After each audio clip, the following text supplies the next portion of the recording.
There's loads of different things that the public are not a fan of that this Labour government do. What I do love is that people call it out, and in today's video in Parliament we see a Labour MP slammed and branded a hypocrite in Parliament. Let's get into the story, whilst also covering all of the latest political news from the country. But first, hit the like and subscribe button for British political content. During an urgent question in the House of Commons in UK steel manufacturing, Reform MP Richard Tice blames an obsession with net zero for the decline in steel manufacturing in the UK. Check the clip. Deputy Speaker, the hypocrisy of this debate is utterly extraordinary. Everybody agrees that steel is of strategic national importance, and yet it is both main parties, led by the Conservatives over there, whose obsession with net zero is leading to the removal of our blast furnaces by both British Steel and by Tata. That obsession is killing our steel industry, it's killing our steel jobs, and it's leading to the inability to produce primary steel. Now, over 75% of all new steel generating capacity in the world is in Asia, and over 90% of that is blast furnaces. The question is, to the Minister, if you're obsessed with net zero, will you guarantee that if you subsidise Tata Steel with 500 million plus to produce new electric arc furnaces, that money will be linked to the construction as opposed to them take the money early and then not build them? Minister. Can I thank the honourable gentleman for his question? He talks about our obsession with decarbonisation and producing green steel. We have to also go with the market. The market is now saying to us, we want to buy green steel. If you talk to big construction companies, if you talk to big companies, they say, we want green steel. That is what they are demanding, that is what we will produce, and if we don't, then we will not be selling it on the same basis. In other political news, Diane Abbott has slammed Sir Keir Starmer as the backbencher claims the Prime Minister is in the pocket of millionaires. Speaking ahead of Labour's annual conference in Liverpool, Abbott condemned Starmer following a dispute over his acceptance of thousands of pounds worth of clothing from Lord Ali, a Labour peer and his largest personal donor. On Friday, Starmer, Angela Rayner, his deputy, and Rachel Reeves, the Chancellor, said they would stop taking donations for clothes. Slamming comments made by Ellie Reeves, the Chancellor's sister and the Labour chairman, Abbott wrote on social media. Ellie Reeves MP says, Labour's general election victory was only possible because under Keir's leadership we changed the party. Changed it into an organisation whose leaders are in the pocket of millionaires. The ex-Shadow Home Secretary published her comments alongside a picture of the Prime Minister. Abbott was suspended last year for claiming that Jewish people did not suffer racism all their lives. She has since repeatedly apologised for the remarks. Starmer has not said he will pay the donations back. He also suggested that he will continue to have received his corporate tickets at Arsenal Football Club.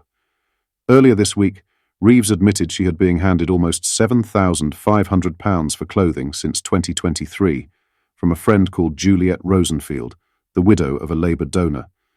The revelations come ahead of the Labour Party conference. Ellie Reeves said the conference would be a momentous occasion.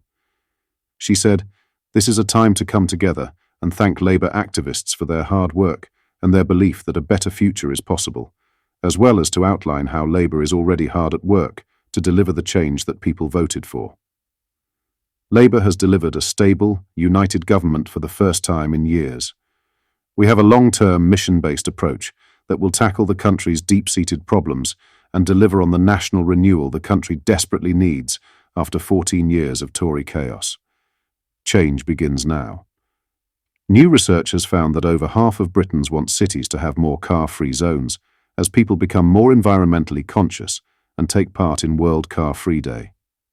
A total of 55% of the nation wants there to be more areas dedicated to reducing traffic and restricting access to motor vehicles. Around 2 in 5 supported the idea of making UK cities completely car-free, with millions around the world supporting World Car Free Day today. Cities like Amsterdam and Paris are continuing to expand their car-free zones, while Parisian Mayor Anne Hidalgo is expected to spend £421 million by 2026 on cycling infrastructure and bike incentives. Previous research from SwapFits also found that Britons think roads should be transformed into more green spaces, with 2 in 5 supporting this measure. Other proposals included introducing more cycling and pedestrianised zones, 40%, and an increase in the amount of street dining, 24%. Britons also want to see new landmarks, more commemorative statues and sporting facilities to promote active travel and remove cars from roads. Katerina Hlavata, UK country manager at SwapFits, said, "It's encouraging to see a movement of Brits who want to pursue a more sustainable way of life.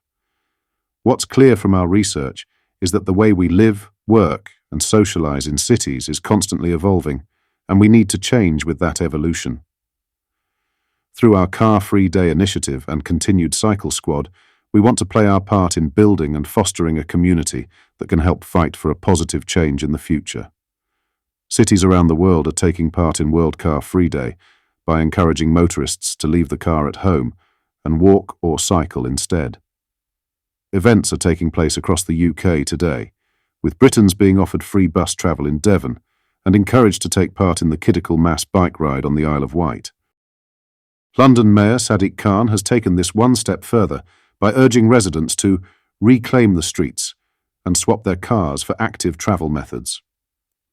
From Friday, September 20th, until Sunday, September 22nd, Londoners are being urged to play streets for the day, with traffic-free zones in neighbourhoods around the capital. The celebration will coincide with the official launch of the London Overground line, which runs between Highbury and Islington, and West Croydon being named the Windrush line. Hackney Carnival will also return after a 5-year absence, with those living in the area encouraged to enjoy the car-free streets as the family-focused street parade takes place. Commenting on the celebration, Walking and Cycling Commissioner Will Norman said, "The Mayor and I are committed to enabling even more Londoners to incorporate walking and cycling into their daily lives. We are delighted to once again be supporting the activation of play streets on Car-Free Day, a unique opportunity to transform streets into playful and social spaces where all members of the community can come together to scoot, bike, walk, space hop, and socialise safely. I encourage all Londoners to join in the fun and reclaim our streets with this fantastic initiative, which supports our aim for a greener, fairer London for all." What are your thoughts on 1HT we discussed in today's video? Let me know down in the comments, and if you enjoyed today's video, do hit the like and subscribe button for more UK politics content.